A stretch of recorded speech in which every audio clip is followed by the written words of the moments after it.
नमस्ते बच्चों, शिक्षा सागर की इस ऑनलाइन प्लेटफॉर्म में एक बार फिर से आपका स्वागत है। बच्चों कल हमने रासायनिक अभिक्रियाओं के प्रकार के बारे में बात किया था ना। रासायनिक अभिक्रिया के प्रकार में हमने स्टार्टिंग में संयोजन अभिक्रिया और वियोजन अभिक्रिया के बारे में बताया था, पढ़ लिया था।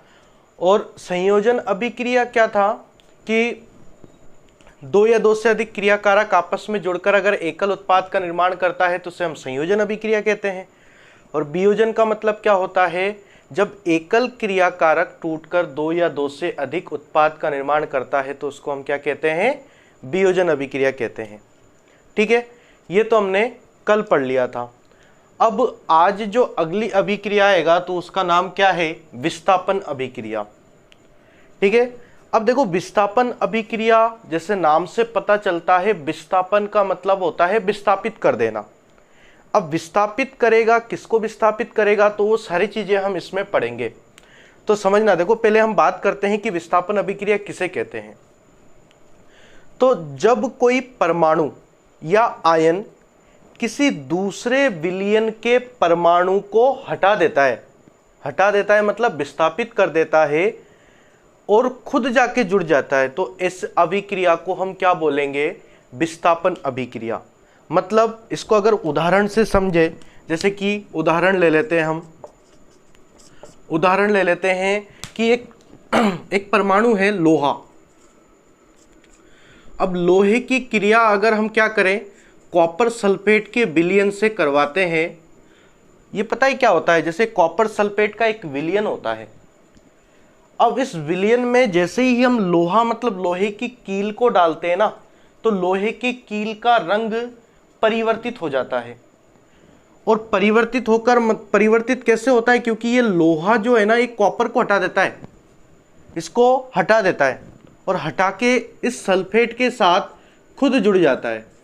तो यहां पर क्या बना देता है, फेरस सल्फेट का निर्माण कर देता है और कॉपर को हटा देता है। आए समझ में, मतलब क्या होता है, ऐसी रासायनिक अभिक्रिया जिसमें एक परमाणु दूसरे परमाणु को उसके विलयन में से पृथक कर देते हैं, तो इस अभिक्रिया को हम क्या कहते हैं, विस्थापन अभिक्रिया कहते हैं। ठीक है, अब इसको लिखते हैं, देखो ऐसी रासायनिक अभिक्रिया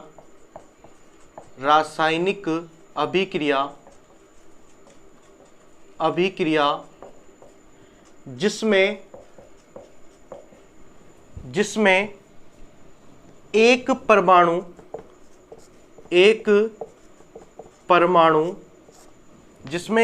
परमाणु दूसरे परमाणु को, हमें उदाहरण से याद रखना है ना, ज्यादा रटना नहीं है।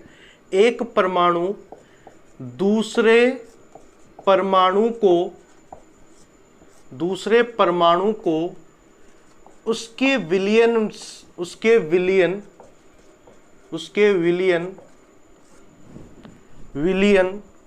में से हटा देता है। अब हटा देता है इसका मतलब हम क्या बोलेंगे, हटा देता है इसका मतलब क्या कर देता है, विस्थापित। हटा देता है इसका मतलब विस्थापित कर देता है। और विस्थापित कर देता है तो इस रासायनिक अभिक्रिया को हम क्या बोलेंगे, विस्थापन अभिक्रिया कहेंगे। तो ऐसी रासायनिक अभिक्रिया जिसमें एक परमाणु दूसरे परमाणु को उसके विलयन में से हटा देता है, क्या कहलाता है, विस्थापन अभिक्रिया कहलाता है। ठीक है, इसको हम क्या बोलेंगे, विस्थापन अभिक्रिया बोलेंगे। अब इसमें उदाहरण की बात करें तो एक उदाहरण तो अपना यही रहेगा कि लोहा जो होता है, इसको अगर कॉपर सल्फेट के साथ अभिक्रिया करवाया जाता है तो ये कॉपर को हटा देता है और उसमें जुड़ जाता है और क्या बना देता है, फेरिक सल्फेट का निर्माण कर देता है। अब ऐसे ही अगर हम क्या करें, जिंक की क्रिया करवा दें किसी से, यही कॉपर सल्फेट के विलयन में दानेदार जिंक डाल दें, तो क्या होता है पता है, जिंक इस कॉपर को हटा देता है और हटा के खुद जुड़ जाता है और क्या बनाता है, जिंक सल्फेट प्लस कॉपर का निर्माण कर देता है। जिंक सल्फेट प्लस कॉपर का निर्माण करता है। तो इसी प्रकार ये अभिक्रिया क्या करता है, एक क्रिया मतलब एक परमाणु दूसरे परमाणु को उसके विलयन में से हटा देता है। अच्छा, इसमें एक खास बात है। अब खास बात क्या है कि ये तभी इसको हटा पाएगा। अब देखो ये जोड़े में है, अब जोड़े में है तो ये अकेला है, अब इसको हटाना है। तो हटाने के लिए एक इसमें कंडीशन है। कंडीशन ये है कि ये ताकतवर होना चाहिए। अब ये ज़्यादा ताकतवर होगा तभी तो इसको हटा पाएगा। अगर कम ताकतवर होगा तो इसको हटा देगा वो, है ना। तो ज़्यादा ताकतवर होता है तभी इसको हटा पाता है। इसका मतलब हम क्या बोलेंगे कि अगर इसकी क्रियाशीलता से ज़्यादा हो तभी यहाँ हटा पाता है ना। और इसकी क्रियाशीलता का जो क्रम होता है ना, इसको हम सक्रियता श्रेणी के आधार पर निर्धारित करते हैं। और सक्रियता श्रेणी इंपॉर्टेंट है सिर्फ याद रखने के लिए। एग्जाम में सक्रियता श्रेणी पूछता नहीं है, लेकिन इंपॉर्टेंट है आपको याद रखने के लिए। केवल विस्थापन अभिक्रिया नहीं है, आपको तीसरा जो चैप्टर है ना, उसमें हम धातुओं का निष्कासन पढ़ेंगे। और तीसरे चैप्टर में पूरा ही आपको सक्रियता श्रेणी का जरूरत पड़ेगा। तो सक्रियता श्रेणी को हम अभी लिखेंगे भी सही और उसको याद भी रखेंगे और ट्रिक से याद रखेंगे, आराम से याद हो जाएगा आपको। ठीक है, तो पहले तो आप इसका एक स्क्रीनशॉट ले लो विस्थापन अभिक्रिया का उदाहरण सहित।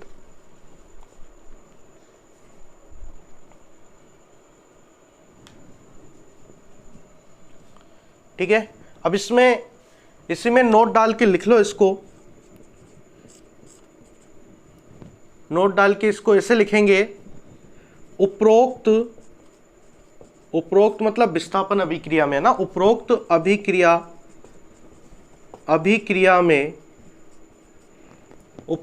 अभिक्रिया में ये परमाणु दूसरे परमाणु को, एक परमाणु दूसरे परमाणु को उसके विलयन में से तभी हटा पाएगा जब उसकी क्रियाशीलता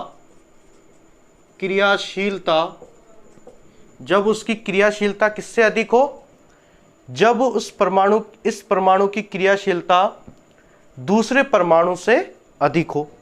हटा पाएगा जब उसकी क्रियाशीलता दूसरे परमाणु से क्या होना चाहिए, अधिक होना चाहिए, अधिक हो। ठीक है, तो इस रासायनिक अभिक्रिया में एक परमाणु दूसरे परमाणु को तभी हटा पाएगा जब उसकी क्रियाशीलता दूसरे की क्रियाशीलता से अधिक हो। ठीक है, और इस आधार पर हम किसकी बात करते हैं, और इसका निर्धारण, क्रियाशीलता का निर्धारण, इसको हम अगले लाइन से लिख लेते हैं एक स्टार डाल के। क्रियाशीलता का निर्धारण सक्रियता श्रेणी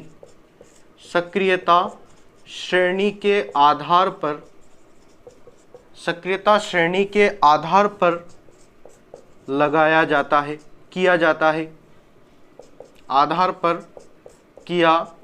है। मतलब क्रियाशीलता का निर्धारण किसके आधार पर करेंगे, सक्रियता श्रेणी के आधार पर करेंगे। ठीक है बच्चों, तो इसको नोट कर लेना। अभी सक्रियता श्रेणी को हम बनाते हैं।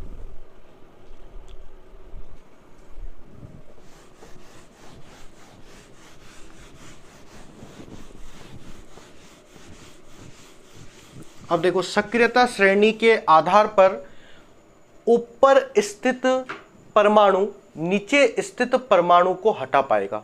मतलब ऊपर ज्यादा क्रियाशील रहेगा, पावरफुल रहेगा, और नीचे कम क्रियाशील रहेगा। अब सक्रियता श्रेणी देखो, ये होता है सक्रियता श्रेणी। उस सक्रियता श्रेणी को हम ट्रिक से याद रखेंगे। ट्रिक क्या होगा, तो उसको पहले हम सक्रियता श्रेणी को बना लेते हैं। अब सक्रियता श्रेणी में देखना क्या होता है, potassium, sodium, calcium, magnesium, aluminium,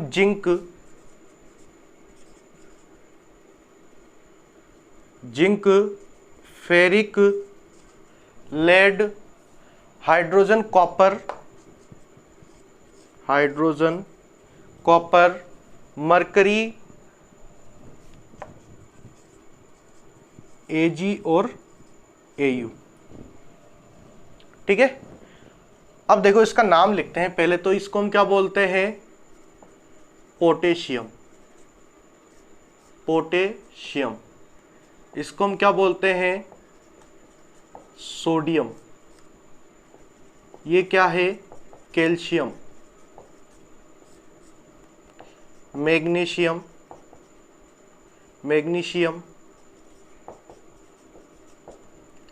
aluminium,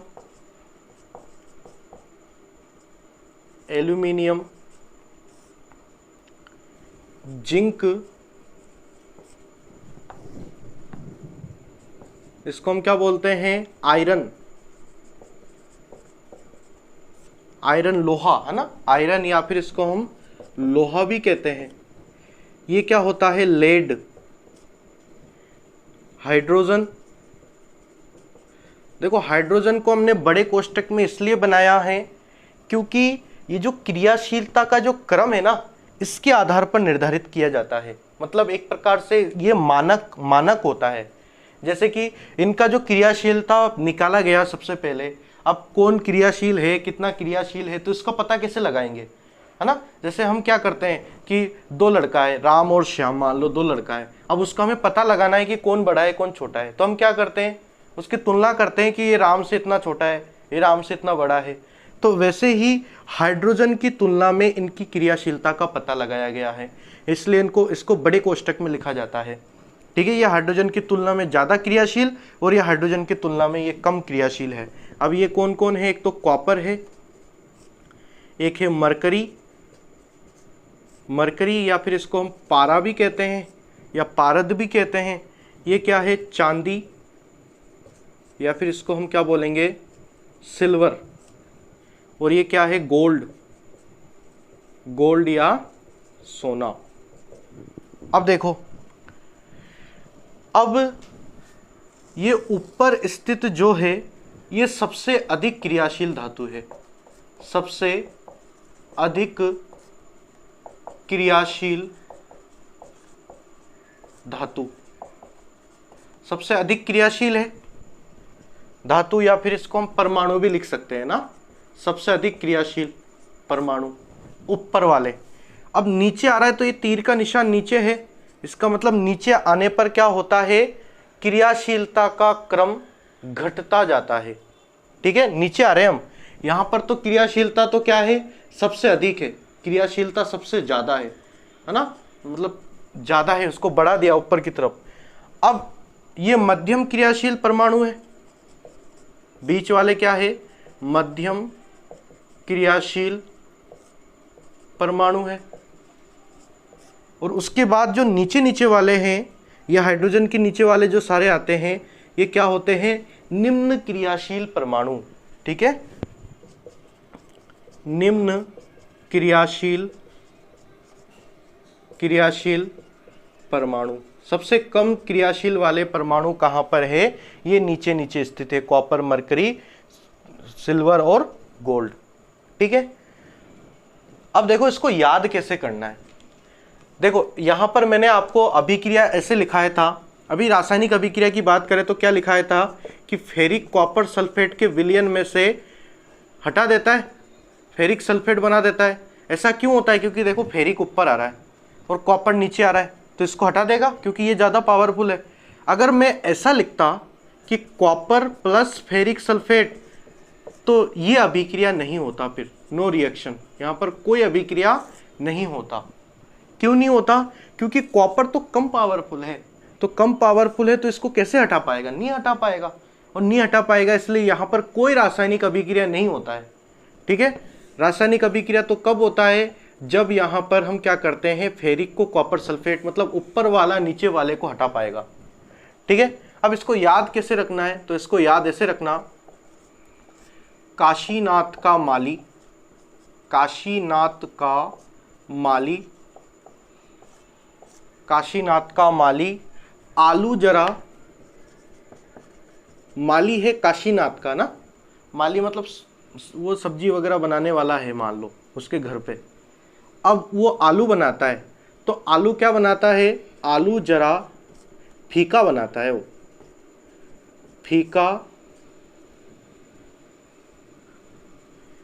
फीका पकाता है। काशीनाथ का माली आलू जरा फीका पकाता है, फीका पकाता है। अब इसको याद कैसे रखना है, तो इसको ऐसे याद रखना, कौन है आगे आओ, आगे आओ, कौन है आगे आओ। ठीक है, तो काशीनाथ का माली, काशी से के मतलब पोटेशियम, ना से सोडियम, का से Ca कैल्शियम, माली मतलब एम, मा से म से क्या आया, Mg मैग्नीशियम। अब यहाँ पर एल्यूमिनियम जरा जिंक, फीका मतलब F आ रहा है तो आयरन, पकाता मतलब P आ रहा है तो Pb लेड, है मतलब H है। ठीक है, कौन Cu कॉपर, कौन है, यहाँ पर इस है का मतलब है मरकरी, ध्यान रखना मरकरी नीचे आएगा। आगे, आगे का मतलब Ag और आओ का मतलब Au गोल्ड। ठीक है, याद हो जाएगा, काशीनाथ का माली आलू जरा फीका पकाता है, कौन है आगे आओ, ऐसे याद रखना है, याद हो जाएगा। ये तो आपका क्या है, सक्रियता श्रेणी है। तो सक्रियता श्रेणी के आधार पर एक तो हम तत्वों का निष्कर्षण में भी पढ़ेंगे, तत्वों का निष्कर्षण जो थर्ड चैप्टर में, तो उसको तो थर्ड चैप्टर में बात करेंगे। यहाँ पर विस्थापन अभिक्रिया में कितना काम आया कि ऊपर वाला नीचे वाले को प्रतिस्थापित कर पाता है, नीचे वाला ऊपर वाले को प्रतिस्थापित नहीं कर पाता है। अब ये तो हो गया आपका विस्थापन अभिक्रिया। अब आगे वाले अभिक्रिया के बारे में बात करते हैं। अगले रासायनिक अभिक्रिया की अगर बात करें तो क्या है, फोर्थ वाला द्विविस्थापन अभिक्रिया, द्विविस्थापन, विस्थापन अभिक्रिया। अब द्विविस्थापन अभिक्रिया क्या होता है, अब इसमें क्या होता है, वे रासायनिक अभिक्रिया जिसमें आयनों का, अभिकारकों के आयनों का आदान प्रदान होता है, मतलब आयनों का आदान प्रदान अपने आप साझा कर लेते हो, तो आयनों का आदान प्रदान होता है, उसे हम क्या कहते हैं, द्विविस्थापन अभिक्रिया कहते हैं। मतलब विस्थापन हो रहा है इसमें भी, अब एक दूसरे के साथ जुड़ रहा है, वो दूसरा इसके साथ पहले वाले के साथ जुड़ रहा है, तो इस रासायनिक अभिक्रिया मतलब अदला बदली हो जाता है। कुल मिला के इसे याद रखना, आयनों का अदला बदली होगा तो इसका मतलब द्विविस्थापन अभिक्रिया। ठीक है, तो क्या लिखेंगे हम इसमें, वे रासायनिक अभिक्रिया, वे रासायनिक अभिक्रिया, अभिक्रिया जिसमें, जिसमें अभिकारकों, अभिकारकों के आयनों का आदान प्रदान, आदान प्रदान, प्रदान होता है, होता है, क्या कहलाता है, द्विविस्थापन, द्विविस्थापन अभिक्रिया कहलाता है, द्विविस्थापन अभिक्रिया कहलाता है। ठीक है, जिसमें आयनों का आदान प्रदान होता है उसे द्विविस्थापन अभिक्रिया कहते हैं। ठीक है, अच्छा बच्चों, आपके लिए एक न्यूज़ है कि अगर आपको अभी 10th साइंस की पूरी क्लासें यहाँ से प्रोवाइड करवाई जा रहे हैं, है ना, और ये जो साइंस है आपको कंपटीशन लेवल तक भी काम आने वाला है, तो इसको अच्छे से पढ़ना। और आपको इतना भरोसा दिलाया जाता है कि यहाँ से कि आपको 100% यहाँ से कोर्स पूरा करवाया जाएगा, और 100% में आपको ऐसा कोर्स करवाया जाएगा जिसमें आप पूरे नंबर ला सकते हो। ठीक है, हर एक कोने से क्वेश्चन बन सकता है, तो हर एक कोने से क्वेश्चन आपको पढ़ाया जाएगा। ठीक है बच्चों। और दूसरी बात यह है कि अगर बच्चों किसी को भी साइंस की तो क्लास आपको प्रोवाइड करवाया जा रहा है, अब आपके ऊपर है, आप अगर मैथ्स की क्लास और इंग्लिश की क्लास के लिए अगर रेडी हो तो कमेंट करके बताना कि हमें इंग्लिश की क्लास और मैथ्स की क्लास भी चाहिए, तो आपको यहाँ से मैथ्स की क्लास और इंग्लिश की क्लास भी प्रोवाइड करवाई जाएगी। कितने बच्चे कमेंट करते हैं मैं देखूँगा। और चैनल को लाइक कर देना अभी सभी, और सब्सक्राइब बटन को भी दबा देना ना। ठीक है, तो जिस बच्चों को मैथ्स और इंग्लिश की क्लास की ज़रूरत है तो कमेंट करके ज़रूर बताना। ठीक है। अच्छा, तो हम द्विविस्थापन अभिक्रिया के बारे में बात कर रहे हैं। तो द्विविस्थापन अभिक्रिया किसे कहेंगे?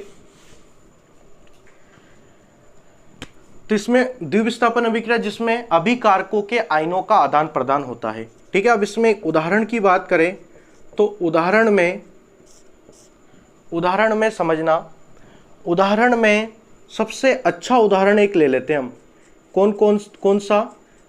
एक तो होता है NaOH, जिसको हम सोडियम हाइड्रोक्साइड कहते हैं ना, इसको हम दूसरे चैप्टर में पढ़ेंगे। इसको हम क्या कहते हैं? सोडियम हाइड्रोक्साइड को अगर HCl के साथ क्रिया करवाया जाए, है ना, सोडियम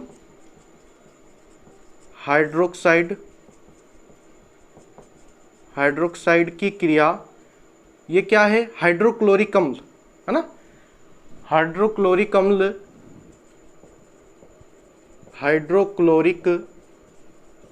अम्ल के साथ अगर करवाया जाए तो क्या बनता है?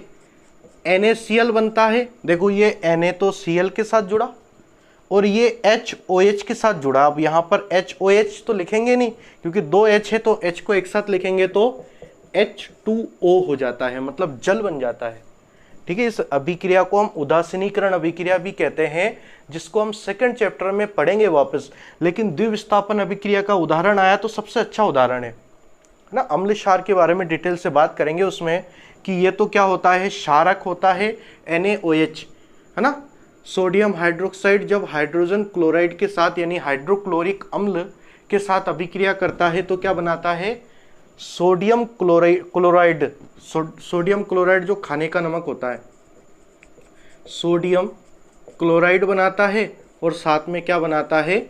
जल का निष्कासन हो जाता है ना।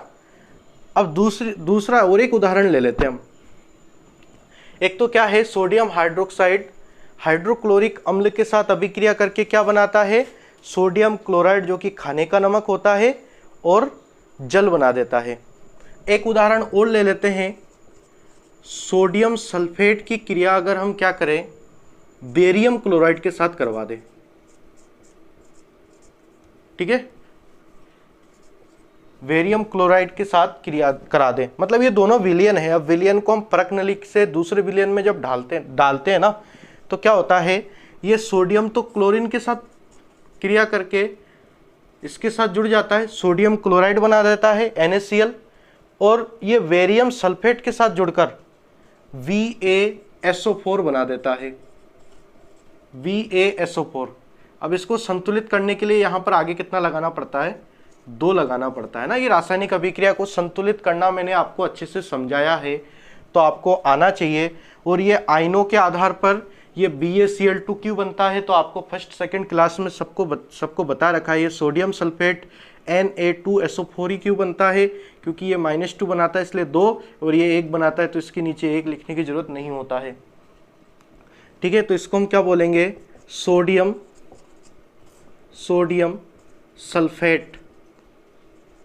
सल्फेट बोलेंगे, और इसको हम क्या बोलेंगे? Barium chloride. और यहाँ से क्या बना? सोडियम क्लोराइड बना, और साथ में बेरियम सल्फेट बना। अब ये वाला जो रासायनिक अभिक्रिया थोड़ा सा 2-4 मतलब बहुत सारी चीजें याद रखना पड़ रहा है, इसलिए ये अभिक्रिया ऐसे आपकी देखो द्विविस्थापन अभिक्रिया में ये उदाहरण में नहीं दे रखा है किताब में, लेकिन आपको ये 100% सही है, क्योंकि यहाँ पर NaCl के साथ जुड़ रहा है और HOH के साथ जुड़ रहा है ना। तो अब ये द्विविस्थापन अभिक्रिया में ये वाला अभिक्रिया याद करना आसान रहेगा, तो इस अभिक्रिया को याद रखना है ना, क्योंकि इसमें साधारण नॉर्मल जुड़ रहा है, इसमें 2 वगैरह वगैरह आ रहा है, तो इसको याद रखना नहीं है। अपन को सिर्फ कौन सा वाला याद रखना है, ये वाला याद रखना है कि सोडियम हाइड्रोक्साइड हाइड्रोक्लोरिक अम्ल के साथ क्रिया करके सोडियम क्लोराइड और जल का निर्माण करता है, ठीक है, और इसमें आयनों का आदान प्रदान हो रहा है। तो ये तो आपका क्या हो गया, द्विविस्थापन अभिक्रिया हो गया। अब द्विविस्थापन अभिक्रिया के बाद अगर आगे की बात करें, इसका एक बार स्क्रीनशॉट ले लेना।